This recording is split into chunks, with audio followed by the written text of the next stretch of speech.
until we do that, we're going to keep on ending up in those situations. Well, so, I completely agree. I think it's complete, manipulation. Like they make men will make you feel crazy for even asking the question. And women, I agree with the gentleman who spoke earlier, they will do anything just to stay around. They will agree with, if they feel like they're interested in you, they'll agree with any terms just to, be around you, If I could just add on real quickly, too, one of the things is, and this is why I think open relationships are tough, is because the ground rules.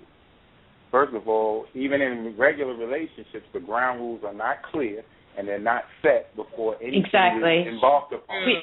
We assume that the other person has an idea and they think we have an idea and we just go along with it. It's basically osmosis. Like we all think that we all have telekinesis and can read each other's minds and stuff, and just be like, okay, so you were in a relationship before and I was in a relationship before, so we both know what this is about. So let's keep moving. And that's basically what winds up happening. So since there's no ground rules set from the gate, then you're halfway in and you already invested so much effort, time, and everything else in. Now it's almost too late to turn back now. So a lot of it has to do with being able to have an open dialogue before you even get involved. And that's why they called it a courtship process. So that you can have that open dialogue and really start to build on where you're trying to go with this whole thing and what your intentions are. And that's why, there was a whole system set up around it. And that's, for me, with open relationships, right now I don't know if there's a system that really deals with open relationships. So that's why I said it's like in today's society and the way that things have been going, the way that we've been dealing with relationships on each other, we have a problem just dealing with one person. So imagine. But the thing is, the reason why, Can I say something? I mean, that whole thing about relationships and the way that we deal with each other now and the system, I mean, I think we really need to remember that monogamy, it's a social construct. And the way that it's constructed, it means that we relate to each other in terms of ownership. And I'm just like, and that's so limiting. But here's the part of that. The other part is two mature people decide that this is who I want to be with and I don't want to deal with anybody else. Regardless of what the social construct is, if you come to that conclusion, then, and that's what we want and we're both happy with that, then that's great. Just as if two people but what say if that person, I don't but you can want to be with someone and then still want to be with someone else. I mean. But then that's why I say the part of the problem is that if that's the case, people need to be upfront with their intentions from the gate. And if you're upfront with them, because there's no rule or law that says that you have to be in a relationship and you have to be with one person. So it's not just a social construct, because you don't have to do it. You have a choice. And I would say, too, again, it goes back to everybody having to be honest if you're going to communicate. Because, again, I stress that, there are men who will engage in relationships with women who obviously want to get married, who have no intention of ever getting married. And a man will say out of his mouth to a young lady when he first meets her, oh, well, I'm not interested in getting married. And then she'll say, oh, okay, that's fine, and he'll relate it. I've been hurt in the past. And then, fast forward 2 years, she's like, I mean, we've been together for 2 years. You know what I'm saying? Why aren't we married, And I think that in the process of getting to know somebody and bonding with someone, even if you agree up front, it gets to a point where, you want it for yourself. Right. Arthur? Yes, ma'am. Yes. What say you? You said, was that me? I'm sorry. I thought you were, okay, you can just interrupt. You know us. Okay, it's just like a party over here. I agree with what Brother Mike said, because if there isn't really clarity of definition of what the relationship is going to consist of and what I expect and what you expect from this venture, then it's almost like a shell game. You know, it's starting off. You got three. It's you, me, and we against the world. But at the same time, in between the shell game is a ball, and we don't know. You know, this one don't know what this one is doing, so it's a bunch of maneuvering, and then you're like, hold up, I thought I was expecting this. Don't you know that in a relationship you do this? I'm like, well, I never did that in my relationship.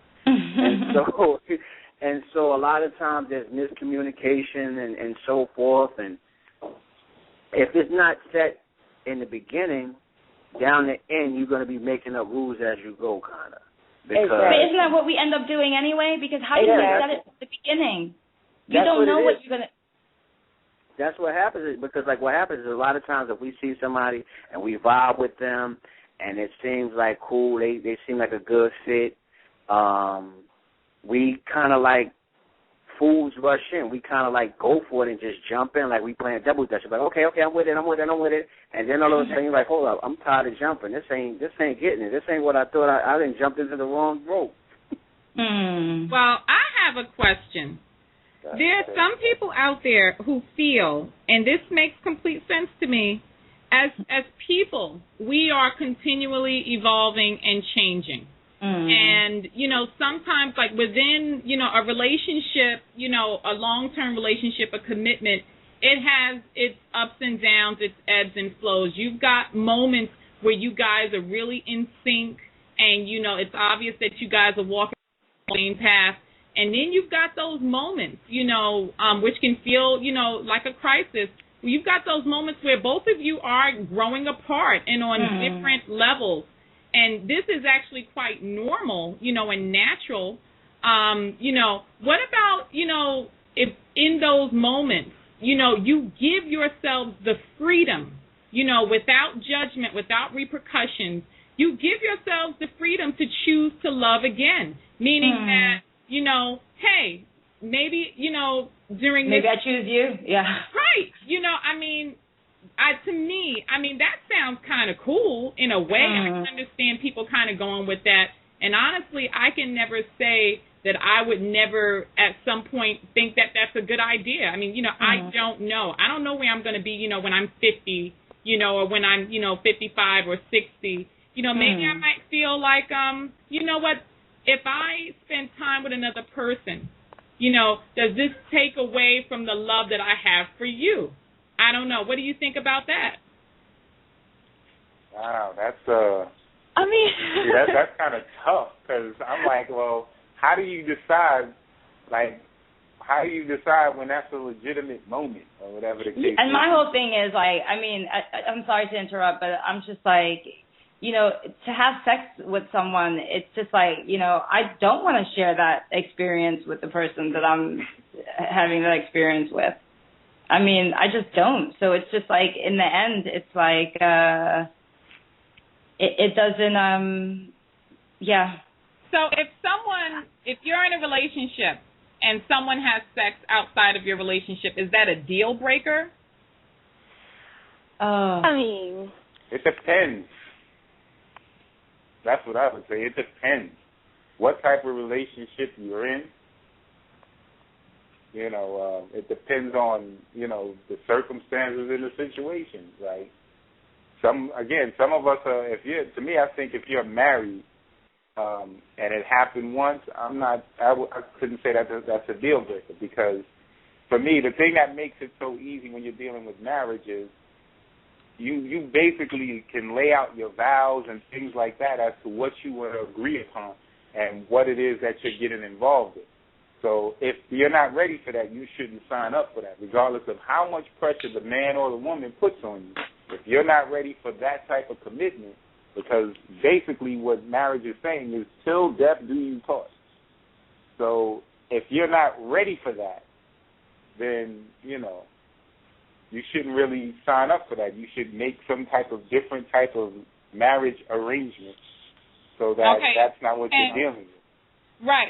You know what? I'm going to just stop for 1 second because we've got another caller. We've got Tawana Barnes waiting, and I'm just going to put her in, and we're going to continue.